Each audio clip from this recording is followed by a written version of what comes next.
Welcome back to the Well Played podcast.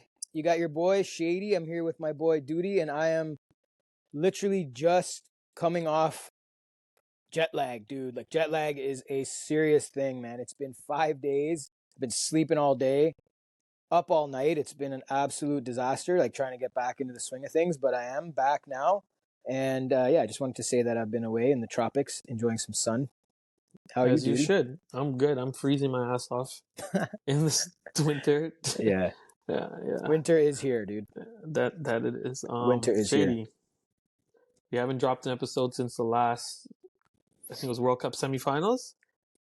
Obviously, everyone knows what happens. Did we miss a week? A couple weeks. Oh. Sorry, listeners. Yeah, sorry guys. You know, I thought we were gonna do one while I was in Sri Lanka, by the way. But the time change, the time difference, and then just the extracurricular activities I was up to down there, it just made it tough. So apologies for that, but we're back now. And I believe we have on this episode an interview with who? The big Jamaican from Canada. the big Canadian Jamaican. Aaron Johnson. Yeah. Aaron Johnson. Yeah, I feel like his name is so synonymous with that quarterback. But that's Aaron Rodgers. So but Aaron Johnson, it's like, yeah, it's just such a just a common name, right? Like one of those names, like you go. Remember they used to have the phone books. You know how many Aaron Johnsons there would probably be. For real. Yeah, I wonder if they had phone books in Jamaica. Yo, that would be jokes. There would be a lot of Gerards, Jeromes. That would be jokes, actually. Yeah. Demars. A lot of good, pronunciations on point there. Speaking of which, Aaron Johnson and his pronunciation of things and the way he speaks is so. What's the word, bro? For the way every he speaks, word he delivers has intent. Man. He's has intent. Every word is there for a reason. He always pumps me up, bro. Like just listening to him, you just feel pumped You're motivated. up, inspired, and motivated. And like you guys will hear it on the interview for sure. If you haven't ever had words with Aaron Johnson, and he's super nice guy. He's a super nice guy too. He's massive too. You see his forearms? They're like my calves. The guy is he's an absolute machine. And apparently he has some record. He's up there with some of the greats. Yeah, to be honest, because he has 2 T20 international hundreds. I think Maxwell and Rohit Sharma both have 4. So if he catches a couple teams on his day, he did. Yeah, he got he was giving it to Panama. Yo, Panama caught it. They did. Crushed Panama. I wonder if he got like a little offshore account after he did that. They're like, yeah, you could park your money here, your new your Cricket Canada salary money. Just park it over here. You don't have to pay taxes. He hit 11 sixes, so I think that money's going to the damages he caused around the stadium. Seriously, man. And hey, he's done it against all attacks. I was watching. I think we talked about this on previous episodes, but on Willow Cricket. I have Willow Cricket. You guys heard the whole thing. I don't have IPTV. I'm still looking into the 4K thing though. What was it called again? Advanced Level Tech. Didn't sponsor this episode, but free plug for you. There you go. But no, when I was watching Willow Cricket, they always have those Canada Oman games and right, and buddy, he smashed them, and then he smashed it in the GT20 a little bit, but big top bowlers. And then he does these things he smashes Panama and whoever comes in front of him. Yeah. And then he also did it in the T&D, bro. And I rate that because he actually did it against I was playing in a game, one of the random games I decided to play, and he smashed us. And I just kind of rate him. Yeah. That sound you guys are hearing is Doody drinking his water out of an absolute jug. That thing is like a cooler, bro. Shout out to Yeti. Stay hydrated. Yeti. Stay hydrated. You can get those on Amazon or? Yeah. Hopefully. I don't know. You get for Sport Check? Get your 3. That looks like it has at least 4 liters in there. That's 2 liters. That's 2 liters? Yeah. 2 a day. Holy smokes. Nice, bro. That's why the Yeah, skin is looking pretty good. good lighting. Oh. But yeah, Shane, let's talk about the World Cup results. Australia, Oh. India. Okay, so that's where we are. So that's been yeah. So hey, so World Cup. Okay, so like story for that for how Hold I on, hold found out. on. I Oh, did say Australia was gonna win. Check episode 2. yeah, I know. Australia is the best You tournament even team. said like, bro, you even said like, watch out for Australia now. They're picking up momentum and this and that. And like I don't know. I don't even remember what I said at the time. I obviously was cheering for India because like I think like unless you're just an India hater. Me, no, no, No, no, no. no. Like I don't mean you. I just mean in general. Then like you kind of were rooting for them to win, I guess, because it's there in India and the whole Kohli factor and like they do a lot of good marketing and so like India, whatever.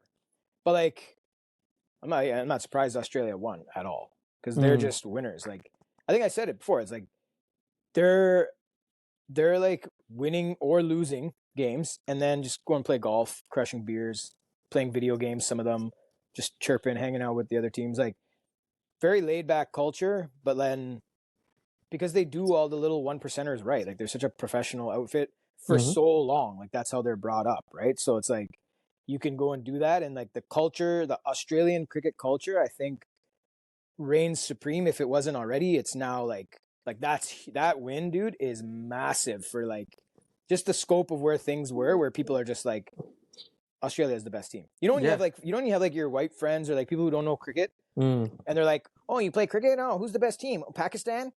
India. And you Pakistan, you just look at them like, and you just want to fucking rip their heads off. Like, are you like anyway? But that's been one of the staples, and I'm sure everyone knows exactly what I'm saying. But yeah, Australia, they reign supreme. There's no doubt about that. And I was on a plane, so like going to Sri Lanka with no reception, no Wi-Fi on the plane. Nobody knew anything, and there was a lot of Indians on the plane. So like I could hear people asking constantly, whatever. And then finally, dude, the plane lands, and this is like an 11-hour flight, so it's like Hmm. you're not seeing any of the game. You're in the air for 11 hours. The plane lands. The little like steward. You call him steward? Stewardess. No, man, it's a dude. Like it's a guy. Oh, I don't know. Don't know. The air. Listeners, leave it in the comment what we call them. Yeah, Anyways, Stuart, the air hostess. okay. So anyway, so he's like, oh, he's just told like everyone on the plane, like right there, he's like, Australia has won the World Cup, and people were like, oh, and you just hear some Indian lady like, nay, and just like start like kind of whimpering and crying and stuff, and then like everyone's like, whoa, that's crazy, and then you find out like India only made like 200, and then sort of the way they lost, Mm. they got smashed and all that. So credit to Australia for sure. Watching the game, it was a lot closer than the game actually was. On like a scorecard, if you look at the scorecard, 240, and then Australia changed it 8 wickets down, one Yeah, man smash. I don't even think they made 240. I think they made like 229. Yeah, That's like a King City. That's like a King City like par. yeah. Like if you make 229 at King City, you're like, all right, we got this one. So I was listening to this guy, big YouTuber, he's a big analyst, and he was mentioning how India aren't chokers; they just play more cautiously in big moments, and Well, you have that's to let the the dude. That's part of the culture, man. yeah Like, you know what I mean? Like they even play for like even like us Indians and Pakistanis and everything. Like even with our studies, bro. You're crushing it all year. Your school term, like mommy, daddy ask you like, "Beta, what did you get on your exam?" Oh, 100 plus, 100 plus, 100 plus. And then all of a sudden it's exam time, and they're just like, they like start freaking out, and then dad's like, "Beta, what'd you get?" 99, and like he's hiding. He's like waiting to get a good tupper. Um, but like that is how it works in the culture, dude. Like more pressure, and you start to take things a little bit more cautious. You start to go, by the book. Like you lose couple early wickets. You kind of go into the shell of what I guess what is or what was. I'm gonna say what was 50 over cricket, bro. yeah, yeah. You know what I'm saying? Whereas Australia took the what do you call it? The Bazball approach. I don't know why Mm-hmm. I'm saying that because like I hate that, and like England can't even talk about that anymore. They But they cannot. just played aggressive cricket Yeah, and like kind of like the whole like fuck it mentality where it's like win or lose, we're gonna go and play golf and crush yeah. beers and And their have some aggressive fun anyway. mentality too. Just as a Yeah, hit on that note, they played aggressive with their field settings. They had very unorthodox fields in the first 10. yeah, I think Rohe was off to like 60 off, like he was off to a flyer. They yeah, had 60 in 10 overs, but Australia in 10 overs saved 30 runs. They yeah. should have been at 90. They had a And, plan. They had a plan, and yeah, it looked like I watched the replay. It looked like their plan was like let's like flirt with their egos a little bit, like exactly. with the field placements, right? Like, and that's like that kind of unorthodox captaincy where you have to be brave. I bet you they were like, we don't like Australia. They're like, we don't really have much to lose here, right? Yeah. Like, we're like, how good would it be? And 80-20. they It said, was like yeah, 8. exactly. And like, how good would it be to like just absolutely shut these fans up in this stadium and Speaking of that, the did you see whole, oh yeah, 130,000 people pin drop? You can hear it. Yeah. dude. And I heard that Steve Smith. So when Coley got out, they were in the huddle, whatever, yeah, whatever. And then Steve Smith just told the boys, like, boys, take a look and listen right now. Crazy. Pin drop silence. Pin Crazy. drop silence. And they did the whole like nationalistic plane army flying before. They had the whole setup. I bet you they had like the biggest parties lined up for after. Like, imagine how many people lost out on money and like plans and like booking out this hotel and this hotel and that hotel. And man, that How was many a kids would have big, been born 8, 9 months after the World Cup final in India? Their population would have tripled. Oh, oh yeah. But now, but instead, like zero. yeah. Right? Zero. Maybe That's a bigger picture was working, but yeah, Shady. Anyways, probably a good thing. The bandwidth must have been going crazy on the old yeah. brazers, the old brazers. So Shady, speaking of your trip, did you sort out Yeah. the corruption that's going on in Sri Lanka? So I guess I kind of brought a bit of corruption to Sri Lanka. So I got a good story. I got a good story, man. Okay, so I'm in Colombo, or I want to be in Colombo, or whatever. So like I'm like, oh, I want to book a hotel room in Colombo, and I want to stay at the Cinnamon Grand Hotel, the best hotel in Sri Lanka, the absolute best. I lived there in 2008 when I was playing first class cricket in Sri Lanka. Cricket Canada put me up in that hotel. Me, Henry, Harvier, and the legend Ashish Bagai. So we were all playing in different teams, whatever, first class cricket, and then so Canada Cricket was paying, and we stayed there. Legendary hotel. And so I go back, and I'm like, I need to go back to this hotel. Like I had it planned out anyway. So I book a room, whatever, go in, and so they meet me at the front. Sri Lankans with they're very hospitable. Like, dude, service in Asia, like Sri Lanka, India, top notch, dude. So they come up to me, hello, hi, sir, and everything, sir, and whatever. So I go to the front. I'm like, yeah, I'm checking into this room, and I was wondering if there's any sort of upgrades I can get. I'm a former Canadian cricket. So right away, like, oh, Canada cricket, yeah, yeah, yeah. So like, oh, so and so I said, yeah, Ashish Bagai. Like, I'm Ashish Bagai. Oh, Captain cricket guy. Oh, okay. Next thing you know, bro, I have this like guy come, and with like he looks like a butler guy. He's like, sir, please. So go, and now I'm talking to the staff upstairs in the like suite, like executive suite area. It's like, oh, we've upgraded your room, sir. You now have the executive suite on the ninth floor. Butler at your service. We have high tea for free between 3 and 6. Absolute amazing, dude. Nice. Pastries, fucking everything. Complimentary drinks between 6 and 8. I looked at the guy like, buddy, what did you just say? Oh man. And this lounge is unreal, dude. Like upstairs, just you know what I mean, like just the top notch service. So Top tier. so yeah, I guess I brought. I didn't lie. I didn't say like I'm Ashish Bagai, the captain. I was like, yeah, Ashish Bagai, Yeah. that's me. And then he assumed. So yeah, so they assumed, because yeah, like we kind of look the same. I would say once they assume, it's only up to you to decide if it's a Oh harmful man. assumption.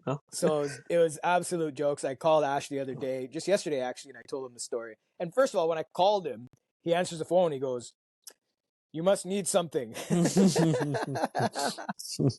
the first thing he said. He answers the phone. "You must need something." I'm like, Ash, what's going on, buddy? And I call him the Grinch, right? Because he's like, there's a story behind that. We'll wait for when we have him on, but my nickname to him is the Grinch, so kind of fitting for this time of the year. And no, so that was my little story about that, and I guess you know what? That was the original question: corruption in Sri Lanka. So, dude, everybody talks about it, eh? Like, you go to like a restaurant, I was on the beach, these little beach guys, and then you find out, and they're like, oh, like whatever, and they're like, Sri Lanka, like the corruption here, the government, Sri Lanka cricket now, the board, this, that, and like you just hear it from so many different angles, and they're such a passionate cricket fraternity, bro. Like they love cricket there, man. Yeah, Like it's when I was there in 2008, I really got to feel that, right? Like everything from school cricket is massive, and then the first class, and then like, yeah, it's just a shame because it's a beautiful country. I love Sri Lanka. I would go back again and again and again. And this time, yeah, I got to experience a little bit in the south as well, in the coast. Um, yeah, so it was an absolute amazing experience, and I would do it again. And I would recommend it to anyone. nice. So I know obviously when you're on those tours and stuff, it's always fun and whatnot. Any good pranks you played down there? You were telling me off camera. Oh yeah, so the prank story. Okay, I'll tell the prank story really quickly because it has to do with the cinnamon grand and Ashish Bagai as well. I forgot.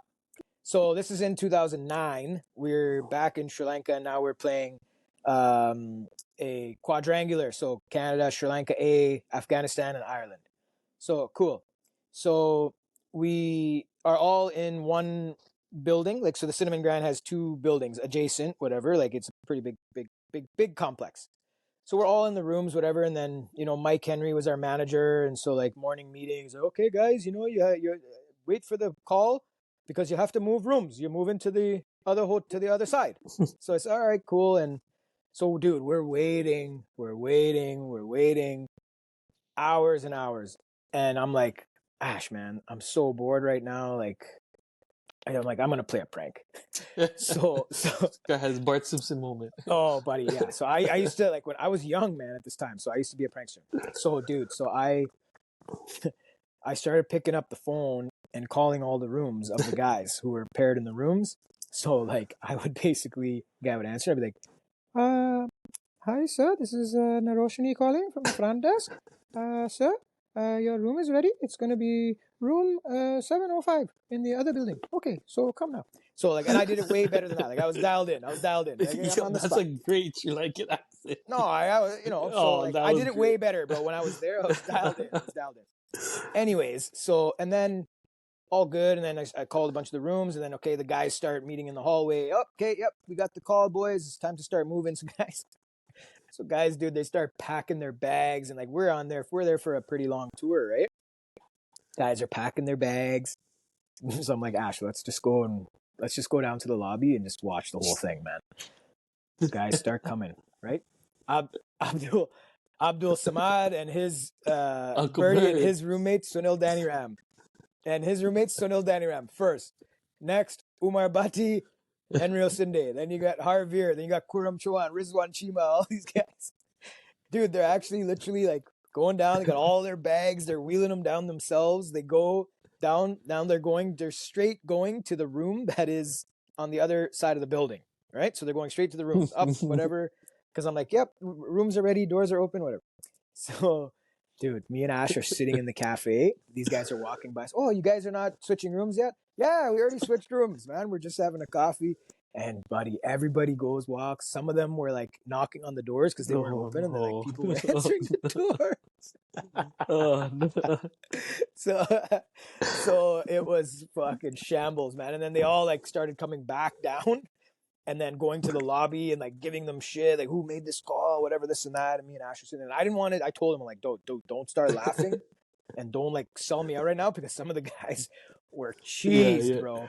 So I'm like, please, just whatever. We'll just we'll just relax here and we'll watch. And like we were dying, but I'm like, please don't tell anyone. So anyway, long story short, they had to wheel all their bags back up into the room, and it was still another few hours before we actually got transferred over. And the call that we got to be transferred over, like real deal, was the same. It was literally the same thing, man. Like whoever's name, like I just use the word Naroshini because I think it's a proper classic Sri Lankan name. So anyway, that's the prank, man, and it's a good laugh. you got to do it on tour. Yeah, Great you got to do it. I can only picture Uncle Bird because Uncle Bird's a very disciplined. Those guys like serious guys. Like, we used to come to practice as 10-year-olds and have to run 10 laps before we could do anything. No, a lot of serious men in the side. But you still got to keep it light and have fun. Plus, I wasn't playing any games. 12th man. I'm like, let me have some fun here. Nice. Anyway. Yeah, Shady. So what else were you down in Sri Lanka for? So just like for a wedding, one of my buddies' weddings in Sri Lanka, and we were at this resort, dude, and like it was full of Russians. Interesting. So the signage had Russian, like the signage was in Russian. I'm like looking around, like Russians, dude, they're not very like warm. They don't smile at you. They don't look at you. They're never really smiling. And then like got the full experience with that. And all of a sudden, like you get like the bartender speaking in like Russian. So I was just tripping out, like, what is going on? So here, a Sri Lankan speaking like, Russian. Sri Lankan, is that what I said? Bartender, but I'm just letting people know because you were in Sri Lanka. Yeah, so the bartenders, like the staff, they're all like speaking like full Russian, dude. Even like the guys outside who are trying to sell some weed, they're like dreadlock Sri Lankan guys speaking Russian. It was insane, man. Yeah, exactly, man. So crazy experience. Like these Russians would just come and like 9 o'clock in the morning, order like, let me get a wine. Take the wine and like they just shoot it. Like they're taking shots of like full glasses of wine. Insane, man, insane. So, but yeah, that was pretty cool with the wedding. It was super hot, dude. I was in the like the groomsmen. I was one of the groomsmen, and it was hot, dude. Like I had to wear a suit. I had to take pictures from like 8 a.m. and then stay in the suit for the wedding that was like in the afternoon, and then went into the evening. Like, dude, I was uncomfortable to say the least. And they were like serving double black and red wine. Was the red wine the chase for the double black? Like, I was like, beer? Anything? No. Double black, red wine. So safe to say some of those uncles were absolutely tuned up in no time. And had a great time, man. That's it's definitely worth it to head down there. And when you convert your dollars to rupees, bro, you're never going to run out of rupees. Right? I was also saying, like, over there, it's like, it's weird because you don't really know when you're in the moments of things. Like, you don't really know, how many dollars, like, the rupees are. So, like, the whole time, I'm giving out, like, $500 tips, right? Like, because, like, for us, dude, you see 500, you see, like, 1,000. You're just thinking, like, I'm a cheap Guju Indian, man. Like, I'm like, get panic mode when it's like I see 1,000 or 10,000 or 100,000. So I'm tipping like $500 tips, sometimes $100 rupees, and then I like realize when I go back to my, I'm like, you just tipped like 50 cents or $1. That's like, a conversion rate. Like, yeah. So like I'm just like, you fucking loser. And I'm like, no wonder I still have all these rupees left in my fucking bag. So, these are the funny moments of travel. Of travel. And man, it's kind of like I don't know. I feel like we have an amazing interview episode today. Before we get into that, with Aaron Johnson, quick on Coach's Corner. Quick segment today. I heard you're the only Canadian going to the U.S. Open. Oh, Who told you that? You got some links? You No, got some no, no. links, man? You got some ears under ears to the Always, ground, always, ears always, underground. always. Let's talk about it on next Sounds episode, good. Sounds good. and then I'll be able to explain it Yeah. actually. But Also, too, you were yeah, talking about you pretty cool. connected with some trainers back in Sri Lanka. Yeah. So the trainer of the SSC team, so Singley Sports Club, so that's the number one team in Colombo, the number one first class team, like at SSC ground. And Farnaz, he's a absolute gem. Like he always sort of followed me on Instagram and always like messages me. And then there's a few other trainers who work with first class teams there.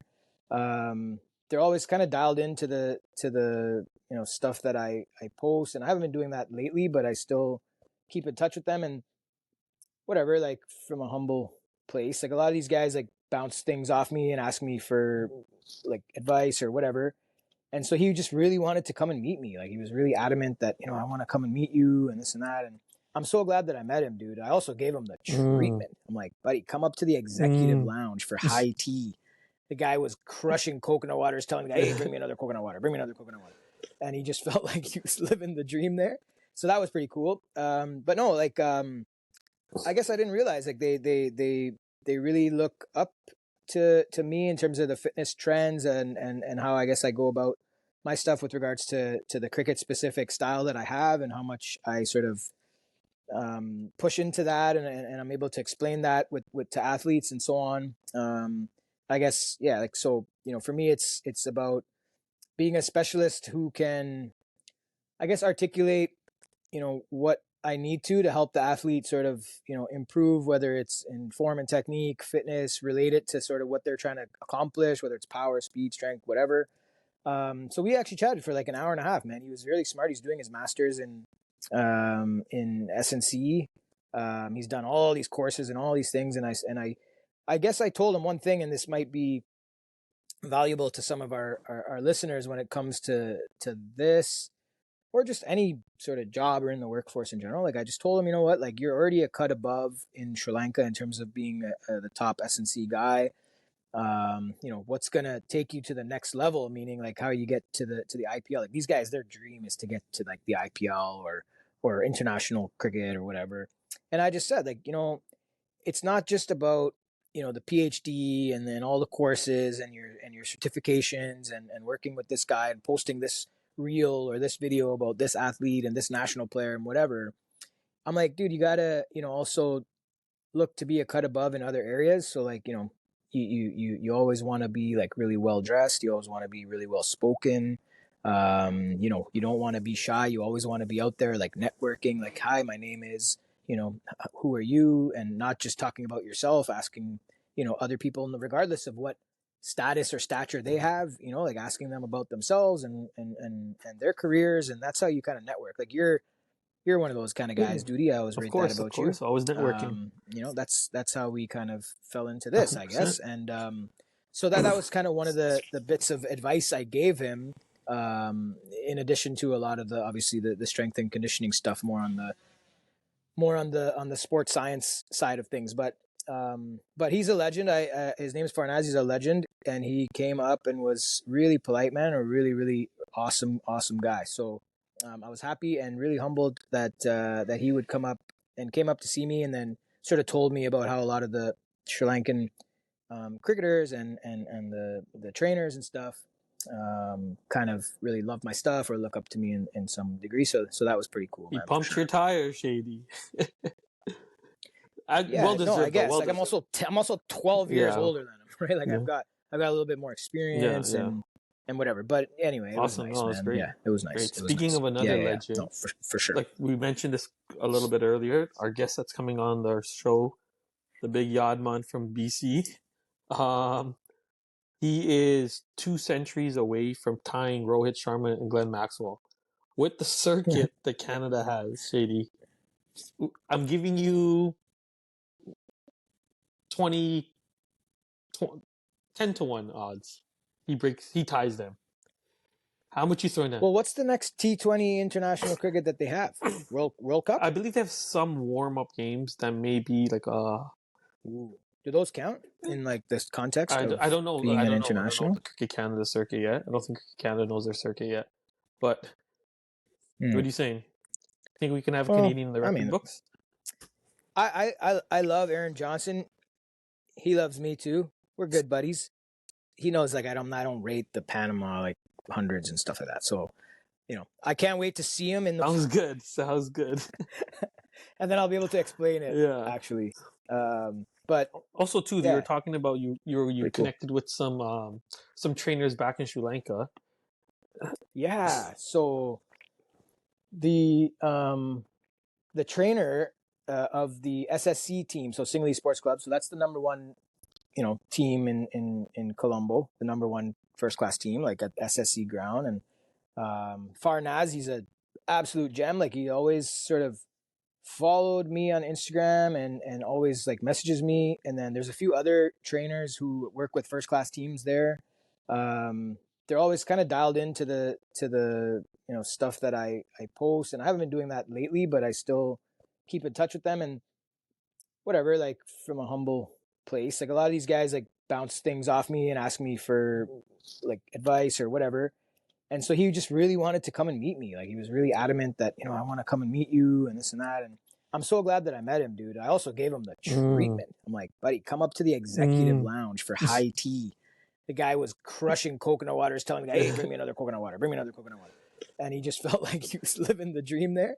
So that was pretty cool. But no, like, I guess I didn't realize like they really look up to me in terms of the fitness trends and how I guess I go about my stuff with regards to the cricket specific style that I have and how much I sort of push into that and I'm able to explain that with to athletes and so on. I guess yeah, like so for me it's about being a specialist who can I guess articulate what I need to help the athlete sort of improve, whether it's in form and technique, fitness, related to sort of what they're trying to accomplish, whether it's power, speed, strength, whatever. So we actually chatted for like an hour and a half. Man, he was really smart. He's doing his master's in SNC. He's done all these courses and all these things, and I guess I told him one thing, and this might be valuable to some of our listeners when it comes to this or just any sort of job or in the workforce in general. Like I just told him, you know what, like you're already a cut above in Sri Lanka in terms of being the top SNC guy. What's gonna take you to the next level, meaning like how you get to the IPL. Like these guys, their dream is to get to like the IPL or international cricket or whatever. And I just said, like, it's not just about the PhD and then all the courses and your certifications and working with this guy and posting this reel or this video about this athlete and this national player and whatever. I'm like, dude, you gotta also look to be a cut above in other areas. So like you always want to be like really well dressed. You always want to be really well spoken.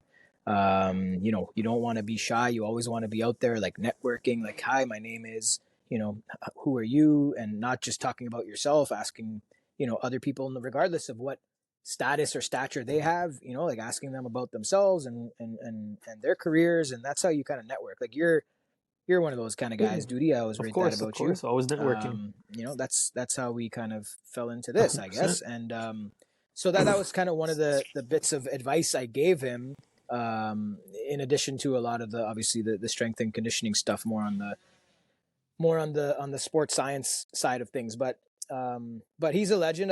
His name is Farnaz. He's a legend, and he came up and was really polite, man. A really really awesome guy. So I was happy and really humbled that he would come up and came up to see me, and then sort of told me about how a lot of the Sri Lankan cricketers and the trainers and stuff kind of really love my stuff or look up to me in some degree. So that was pretty cool, He man, for pumped your sure. tires, Shady. Well Yeah, no, I deserved though. guess Well like I'm deserved. also 12 years Yeah. older than him, right? Like Yeah. I've got a little bit more Yeah. experience Yeah. and whatever. But anyway, it was Awesome. nice, No, it's man. great. Yeah, it was nice. Great. It was Speaking nice. of Yeah, another yeah, yeah. No, legend, for sure. like we mentioned this a little bit earlier, our guest that's coming on our show, the big Yadman from BC. Um, He is 2 centuries away from tying Rohit Sharma and Glenn Maxwell. With the circuit that Canada has, Shady, I'm giving you 20, 10 to 1 odds. He ties them. How much you throwing down? Well, what's the next T20 international cricket that they have? World Cup? I believe they have some warm up games that may be like Ooh. Do those count in like this context I of don't know. being I an don't know. I don't know international? the Cricket Canada circuit yet. I don't think Cricket Canada knows their circuit yet. But what are you saying? Think we can have a Well, Canadian in the I record mean, books? I love Aaron Johnson. He loves me too. We're good buddies. He knows like I don't rate the Panama like hundreds and stuff like that. So, I can't wait to see him in the World Cup. I think he's gonna surprise people. I think he's working really hard. I hope that he's fully fit. Like the guy works hard. He wants it so bad. He knows he's coming down to his last, probably op.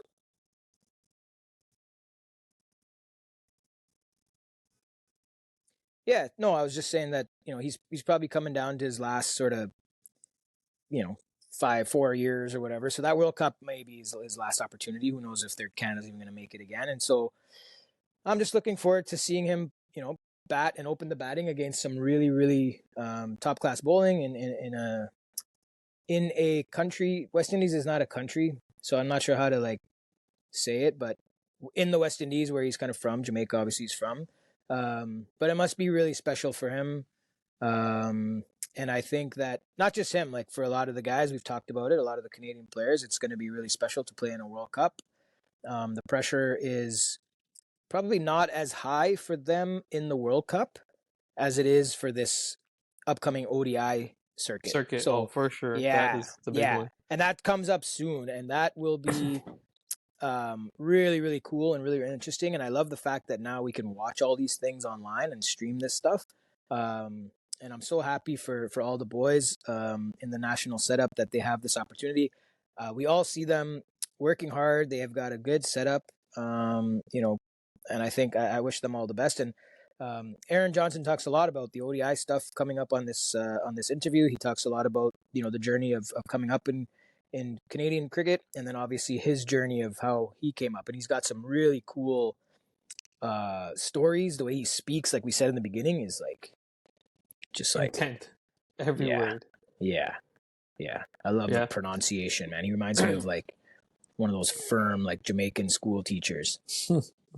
But yeah, let's, I let's let's go to it, man. I really yeah, don't have anything else, buddy. Do you? I'm good. Cool. All right. Let's do it, man. Listeners, All enjoy. right. Enjoy. Peace. All right. We have a very, very special guest on. I feel like he's wearing a Cricket Canada cap. I feel like he should be wearing a purple cap because he's always topping the runs and everything. We have Canadian national player Aaron Johnson on the show. Thank you so much for doing this, bro. How are things? What's going on? Thank you very much for having me. Things are good. Things are good, as you talk about the cap. The cap I'm wearing is just because of, it's been presented to the players who perform well in the team. So amongst the guys, I wear it proudly because even though they're my teammates, I want them to know that this means a lot to me. Nice, man. Hey, listen. If they had a 12th man cap back when I was playing, I would have been never ever taking that off because I never did. But listen, man. Hey, I'm a huge fan. I know, like you and I go back actually a couple years when I was working with the Nepal team. Yeah. And I think that was sort of your first announcement of Aaron Johnson and who is Aaron Johnson. But before we get into that, I want to know because I really don't know too much about the background and the backyard of where Aaron Johnson is from. So we do this segment at the beginning. It's called Background and Backyard. So it just gives you an opportunity to tell us about your background, where you're from, etc., how you came into Canada and all that, and then also your backyard story. So sort of where you started playing cricket and where you fell in love with the game. So let's start with your background, buddy. Well, I'm a Jamaican born, right? I reside in Canada now, so I would like to say I'm Canadian, but really and truly I'm from the Caribbean, Jamaica, St. Catherine, Spanish Town, Jamaica. So Yeah, Manda. yes, 100%, 100%. But as you say, where I fall in love with the game, like when I made my tour for Canada, my grandfather passed away a few months before, and I couldn't go to the funeral back home because I wanted to play for Canada, right? And he was the one who taught me the sport. I fall in love with the sport right in front of his house, basically on the driveway. He would tell us how good he was. He would tell us about Shiny Man, all of these things, and we always laugh at him. But little did I know that this man knows so much about cricket. Crazy. That is amazing. And I think, like, big man, you and I like kind of connected right away. And this, I didn't know about this, but this is the same way that I became, in love with the game and cricket as well, is through my grandfather and those stories Yeah, at the dinner table. And from my family, a cricket family from Kenya. It was literally when I was a kid, and I'm sure this is the same for you. You're talking about tactics, right? You're yes, hearing about tactics. You're hearing yeah, about yeah, how they would have sorted a guy out and set a field in certain ways. and yeah, and you from what I know are a huge student of the game. yeah. I would imagine as a captain an awesome sort of tactician as well. But tell us a little bit about sort of that first stride from the backyard in front of grandpa and then going into the next phase of your cricket. Was it academy cricket? What was it like in Jamaica growing up? No, well, you would say academy cricket, but I'm not sure how much of school cricket is played here in Canada. But that's where we started from the under 12, under 14, under 16, and then under 19. So it's schools that you go to, and as kids we would want to go to a particular school because they're doing so well in cricket because you wanted to play cricket. So from high school, from grade 7, well, even before grade 7, from primary school, you were put in a specific school to play. And when you get to the school you want to go to and you leave for a game, you know that your grandfather or your parents or your peers will be sitting at your doorstep waiting to hear how much you score, how many wickets did you get, what did you do today, right? And if you did well, you'd watch the news at 8 o'clock. You'd want to get home early enough to watch the news because you know your name is going to be on the news. So this is how it was from back home. And some of the tactics that was taught to us on the driveway, you try to implement it in the game as early as possible at 13 years old, 14 years old, right? So yeah, that's where it started for me. Beautiful. Sweet. And who are some of the like any sort of Jamaican players, first class players, West Indies players who you came up with, maybe not from your area, but maybe from the school that you went to? Well, I can tell you this. One of my first competitive games was against someone called Andre Russell, you know. Who's that? And even 5 minutes ago before I came on the phone, Brandon King was texting me. So I basically nurture Brandon King when he came to Kingston Cricket Club. He was like, like just a junior in the team. Right. And Fabian Allen, you probably seen GT when these guys were around. Sometimes no one could talk to them, or they were sitting by themselves, and even some of the Canadian players were afraid to go up to them. But I was in the midst Yeah. with them because we are like brothers. We're not teammates. We are brothers Mm, basically. We grew up playing cricket together, going out together. So it's just a lifestyle, right? Right. Yeah. And what was the sort of, so you said Kingston Cricket Club. Where is Kingston Cricket Club in relation to Sabina Park? Does that mean you guys play out of Sabina Park? What No, was no. that club cricket for you like? That's my home ground, Sabina Park, right? Yeah. I would train in the middle on the test wicket probably 2 times a week. Yeah. Every time we have a club game, it's in the middle. My first club century was scored at Sabina Park, back home in Jamaica. Mm. So I've scored 3, 4 centuries at Sabina Park. So that's where we train. That's where we play our cricket. See what I'm trying to get across to the fans here, to our listeners, is like Aaron Johnson was a big name in Jamaica. And I know how humble you are, and you're not going to really, talk too much about that. But from I know guys like Fabian Allen and Donovan Miller and Chris Gale and Xavier Marshall, a good buddy of mine. And so your name, you have a huge reputation there. So when it was you're sort of coming to Canada and playing in your first game, I'd already kind of heard about you and stuff. I was doing my research, and I thought, like, this is a great opportunity for this guy. who I think is going to really, really make a difference. Not only in our T20 team, but I thought 50 over cricket as well. And like fast forward to that game against Nepal, not good I was conditions. there.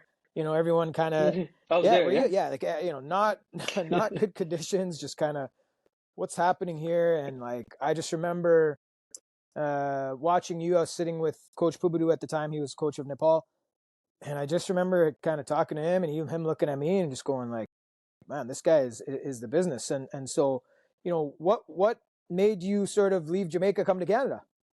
Well, for me, it's as you talk about the names you talk about just now. When I was in Jamaica, I was reserved for Jamaica senior team. I was in and around the circuit. I was, yes, I had a good reputation, but I had to look at the players that were playing at the time and A lot of how top dogs. like you're talking about Chadwick Walton, you're talking about John Campbell, you're talking about, as we talk about Kennard Lewis, Brandon King, Stephen Taylor, he's playing for US now. You had a guy called Trevor Griffiths from Guyana playing.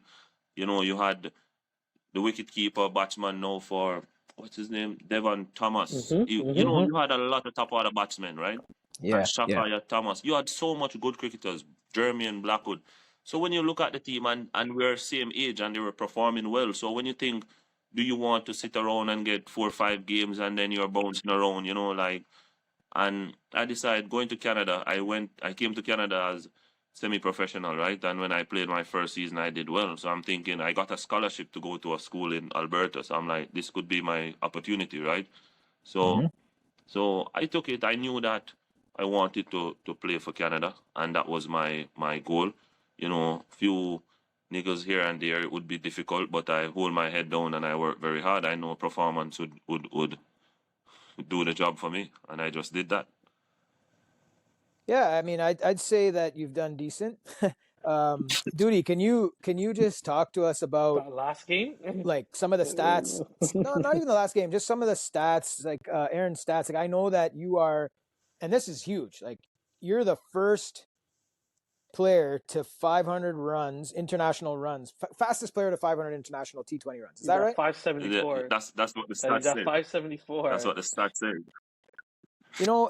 Like people can argue and say whatever, man. You've done that, and your name is up there. And if you look at some of the other names, like I was going through my my Instagram the other day and 2 days ago or whatever yesterday, and I was like, these guys have their names now etched in history. And I know, I don't want to, make you too emotional, whatever, but if you think about your grandfather and the time that he passed, those few months, and sort of now looking back at the records that you have and how you left Jamaica and made that huge decision, like you're leaving nice island paradise Jamaica, you're going to Alberta.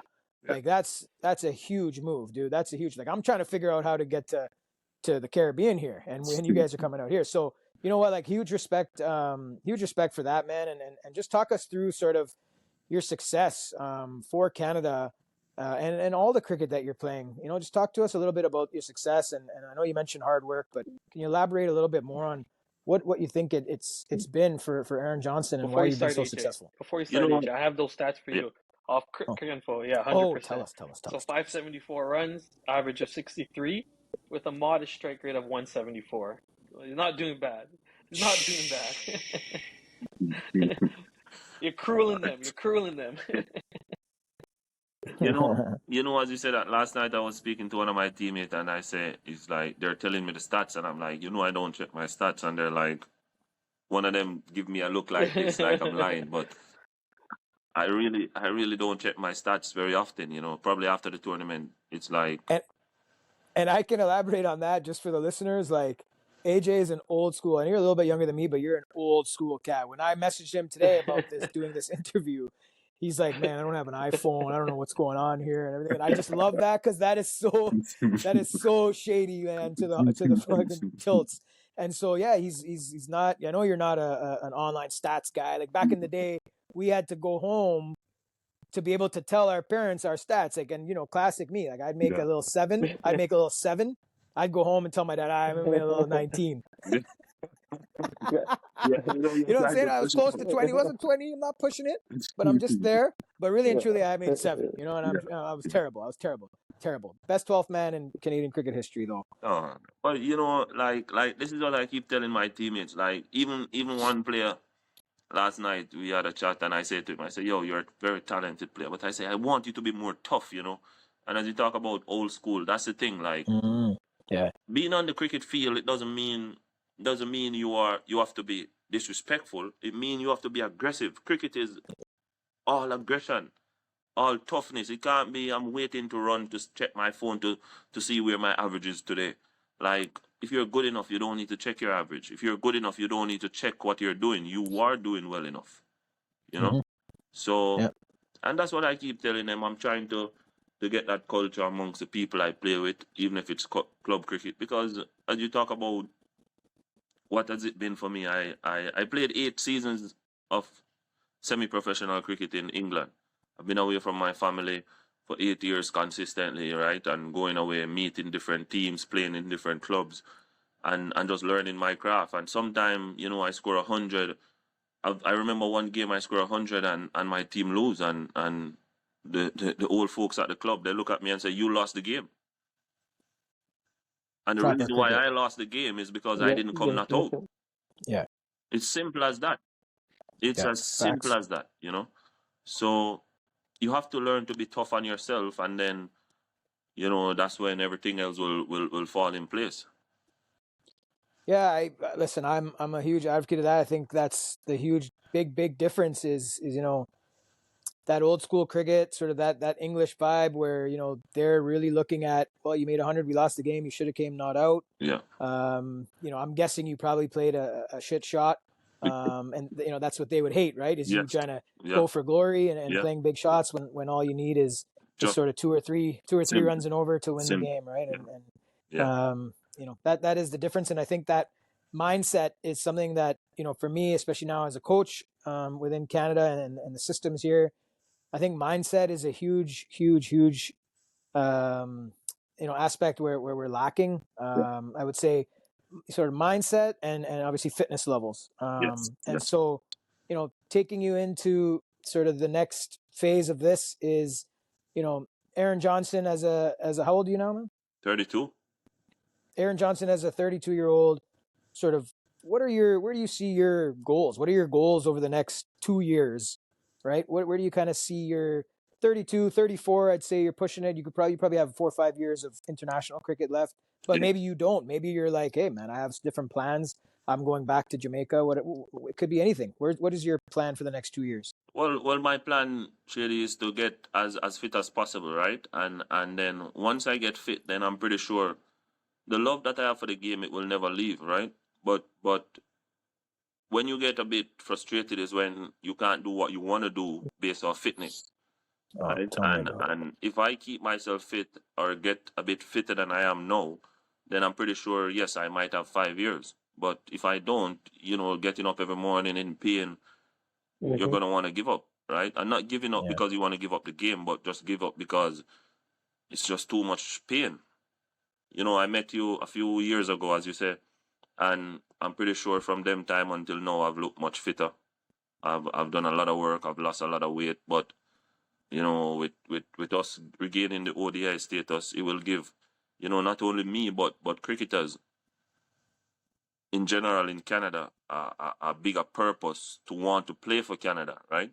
And now playing for Canada is not about just wearing the red helmet or wearing the red cap. It's about putting in the work, grinding very hard, and fighting for that spot. So when you get that spot, you can hold that spot, and someone want to take that spot have to do twice as much work that you did to get that spot, right? And that's what it should be about.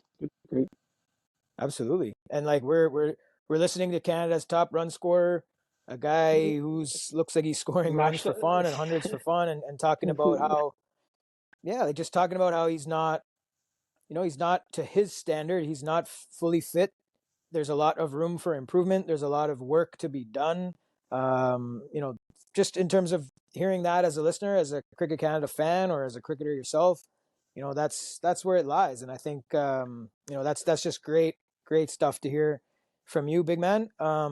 I just want to move on to a next segment, which is totally just kind of rapid fire questions. I think we'll have a little fun, and then we'll get into a little bit more stuff. I want to ask a little bit about GT20 and your time playing in the T&D as well, and maybe get some Vancouver versus Toronto beef going, which I love to stir up a little bit. So, but rapid fire, just kind of give me your answer that comes to mind.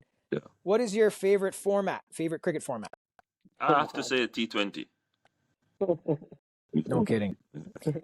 I wouldn't have been surprised if you said 4-day first class cricket, but okay, T20. And who is your favorite cricketer, past and present? So my favorite cricketer has to be Mahendra Singh Dhoni because of his mental strength, you know. Yeah. Period. Okay. Who is the best captain that you've played under? You know, it's a guy who played first class cricket for about 18 years in England. His name is David Masters. I think he simplified the game to the T. He played under Alistair Cook captaincy, and I played semi-professional with him, and he just made the game simple. I love that. What is the best 100 that you've scored? I want to say the one that I scored a few days ago, but I also want to say my first international 100 in Oman.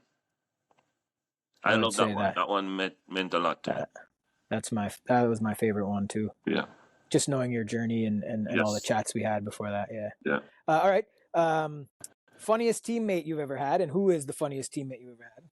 I think Ravinder Pal Singh. We all know who he is. Yeah, he's pretty funny. For sure. You guys are probably missing him, I know. Yeah. What type of sledger are you? I think, we played the other day, and when I said something to you, you fire back and I just walk away. I'm not disrespectful. I just state the obvious to see how strong you are mentally, right? Right, yeah. Yeah. Yeah. No, I thought that brought a lot of the past sort of for me. It's been a while since I've played competitive and properly played cricket. I was Doody would know, a lot of people would know, I was very hard in terms of on the field. Yeah. But it was nice to have, a senior guy, a national player, a guy who just came from GT20 playing hard, sledging our guys, being hard on your guys, but also playing that leadership role. Yeah. I think there's a lot of room for sledging in cricket, especially in our cricket here. I just think that there's a lot of ego-sensitive people here in this new generation. Mm-hmm. And I think we need to go back where people don't take themselves that serious, but they can sledge properly. So you had some good ones about gardening and stuff like that. Any insights? Decent. I like that. I like that. No. Listen, next year if I'm actually into it, then I will have to come a little bit better. We were also getting smashed by Aaron Johnson, who hits the ball so fucking far and hard. Okay, what is your pre-ball routine? Batting. Pre-ball routine for batting. Count the feelers. Mm-hmm. Count the feelers. Just count. Like every ball? Not every ball, but as much as I can. If the bowler allow me, I'll count the feelers every single ball, so I know exactly where they are. So you're calculated with those gaps. Yes. Yeah. Even though you hit the ball over the boundary. Okay. So switch off time, like what do you do to switch off? Like what are you watching any shows right now? You're into any Netflix shows or any show that you're into? What do you do on your switch off time? Listen music, talk to friends. And if I call a friend to talk, I don't want to talk about cricket. Even if I make 100 yesterday, I don't want to talk about cricket. Let's just talk about something else. Cool. Yeah. What music are you into? At this point, some Jamaica reggae music. Like last tour, I remember it was R&B. It's just anything I'm feeling at the time, So right now you're saying the reggae and the music from Jamaica is popping right now. Who's the artist that we should all check out? A couple artists we should check out. So Alkaline is one. Yeah. Then there's a guy called Matika. He's also one. All right. These guys just put you in a different level of meditation. You get what I'm saying? These guys are like just coming from the streets, also making their name. So I feel you, man. I'm gonna check them out. Can Last Yeah, one. yeah. Can So you tell I us have a fun your? one for you. Yo, go ahead, dudes. Go ahead. Go AJ, ahead, how's buddy. your domino Go game? ahead, man. Get involved. I'm good, but the last two times I play, I got sick, so I take a break from it. Know some local tournaments, so if you're up here, we'll get you out to one of them and see how you do it. All right, well, definitely. AJ, the size, buddy, the size of AJ's hands and the strength of this guy. Like when you're slamming those dominoes down, I don't think anybody knows where their dominoes were. But that's the funny thing. When I'm winning, I don't get too excited, Shady. Oh, so That's it. That's the thing you're about cool and calm. exactly. When you're winning, you can't get too It switches excited up real because quick. like Yeah, you yeah, might yeah. just Domino's a lose in the end. momentum game. Yeah, that thing Exactly. switches very quickly. Exactly. Yes. Yeah. Mm-hmm. All right. Who's your roommate on this tour? Curtin, Nicholas. Nicholas Curtin. Oh, any stories about Curtin as a roommate? Yeah, I be can't put it careful. I on the represent podcast. that guy. All right, man. Good. See, that's a good roommate right there.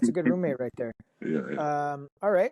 Can you tell us what's it like with sort of the new, like last tour you had new staff? What are the new staff like? The new assistant coach, the new manager. How's it been going with the new change in staff? I think I would say it's going good. I would say it's going good. We have a successful tour so far. Yeah. Mishaps here and there, but I don't think it come down to the coaches. I think No. as players we have to be blamed for that, and we are trying our best to take ourselves out of that hole that we dug. So it's like I think it's good. Vibe is good. Bobodo is controlling things well. So I think with the old staff or the new staff, you'll get the same once you're around coach. So Absolutely. Yeah. things are going well. Yeah, that's good. It's nice to see different guys getting a chance. So I want to just talk about the scope of, like, we know what happened in the last game. Like you're in the. Well, let's talk about Saturday and just what that game means to you. Like, this is obvious, so I don't want the obvious. Well, I want to know, kind of what this game means to you when you're thinking about it from a a broad spectrum. The youth in Vancouver who you no doubt probably work with, the players in Vancouver who you no doubt work with, and then just overall for what this means for Canada and how that's sort of impacting you guys or you with this big game coming up on Saturday against Bermuda. Again, I say, like, as you say, you don't want us to state the obvious, but it's a game of cricket. For me, it's a game of cricket, right? And for everyone here, I'm pretty sure it's a game of cricket. And if we win, we know we are going to the World Cup. If we lose, we know we're not going to the World Cup, right? But at the end of the day, no matter what happened, life will have to go on. Mm-hmm. So I'll just leave it at that. Like, we know what's on the line. We are being put in charge to do this for the country, for Canada. We're gonna give it as much as we can, and hopefully results are in our favor. Yeah, great outlook, man. You always have such a good outlook on the game, and when you think about things that are bigger than the game really doesn't seem that important, does it? At the end of the day, you're just doing what you love, right? Yeah. All right. I wanted to just talk a little bit about your batting, man. I'm more interested in, like, I've seen you play. Standing from first slip, and I want to know, like, are you, like, you count the fielders, so that's giving me a little bit of an inkling.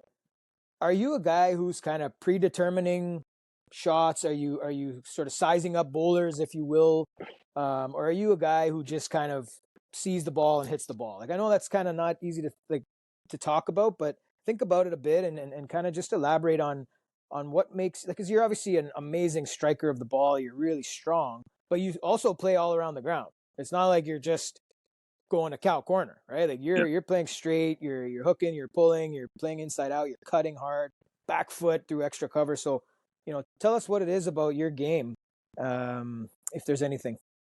I think when I play at my best is when I see the ball and react to it, because as you say, I'm not the type of player who has to hit one side. So if the ball is short, if I react, I'll pull, I'll cut. If it's full, I'll hit it straight or offside. If it's wide outside the off stump, or flick it if it's down leg. Or so I think for me, I play best when I see the ball and react to it. And all the coaches that have coached me from 12, 15 years old, they always ask me to not overthink anything. You know, if I go to my bed tonight, if I have a big game tomorrow and I go to my bed tonight and I don't think about the game, I literally just fall asleep, wake up in the morning and go to cricket. I can write it down. I'm going to score runs. But if I think too much, I know I'm going to fail. So even from the night before, if I'm thinking too much, then I am going to fail because I'm already predetermined what I'm going to do, the shots I'm going to play, if I'm going to sweep, if I'm going to hit straight. And I think for me, when I simplify my game and just play the ball on its merit, then sometimes I play some shot.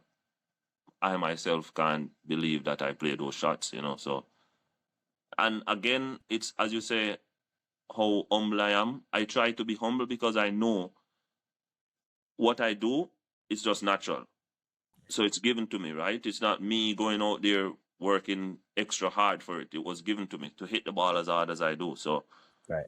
I'll give thanks. I have God's to just plan. give thanks for it. Yeah, makes sense. Yeah. So just kind of moving along here, I want to ask about what you thought about your time, and you could be pretty quick with this. What you thought about your time playing in Toronto in the Super 9 league there. I think I don't know how many games you played, but I know 2 games you obviously smashed it and did well. But what's the difference between, playing cricket in Vancouver at the highest level and then playing in Toronto at the highest level? I've said it last week to the guys when we were in Houston that in Toronto, I think if you play against 11 guys, all 11 know cricket and can play cricket, right? You see that they have some ability to play cricket. In BC, you will play against a team, 11 guys, and 4 can play cricket or 5. Mhm. Right? So it's a matter of targeting those 4 or 5. But in Toronto, it's kind of like the game is not over until it's over. But in Yeah. BC, the game can be over once you get 1 or 2 player, 3 player out.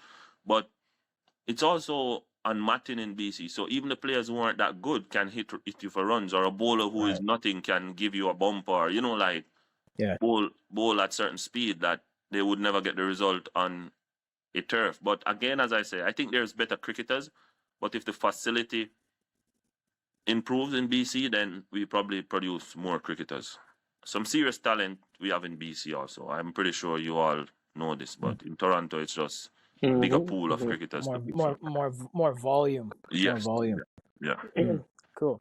All right. So, and you had a good time with West Indians Cricket Club. It looks like they were treating you well. It looks like, well, you guys, for the first time in a long time, a team has stayed at Toronto Cricket Club like longer than the club guys. Like, because I played in that game. The game was over real quick. I was apologizing to, never apologized to West Indians. I never used to lose against them, AJ. But times are changing and things happen. And, when you bring in top players like yourself and just the way that game went, by the way, you also got 4 for Open the Bowling. So I wanted to ask, because I saw you bowl that day. Yeah. It's a 2-parter.